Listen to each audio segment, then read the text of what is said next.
স্বার্থপর লোকেরা কখনো দুঃখের ভাগ নেয় না, তারা সবসময় সুখের ভাগের আশা করে।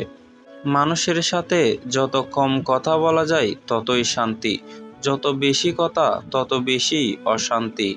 বুদ্ধিমান মানুষ তর্ক এড়িয়ে চলে, কারণ সে জানে সময় অনেক মূল্যবান। অভ্যন্তরীণ দ্বন্দ্ব মানুষকে ভেতর থেকে ভেঙে দেয়, যদি না সে সাহস করে সত্যিকার উত্তর খোঁজে। ভুল খুব অল্প সময়ের মধ্যে হয়ে যায়, কিন্তু শোধরাতে অনন্তকাল লেগে যায়। প্রত্যেকটা মানুষ বেটার খুঁজতে গিয়ে জীবনের সবচেয়ে বেস্ট মানুষটাকেই হারিয়ে ফেলে। অতিথি পাখির আগমন দেখে নিজের পোষা পাখিকে ছেড়ে দিও না, কারণ সৌন্দর্য ক্ষণস্থায়ী আর মায়া দীর্ঘস্থায়ী।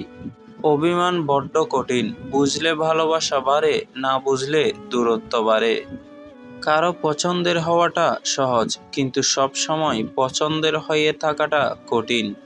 কিছু মায়া বাইরে থেকে যতই সত্যের অভিনয় করুক, ভেতরে ভেতরে তা আত্মাকে নিঃশেষ করে দেয়।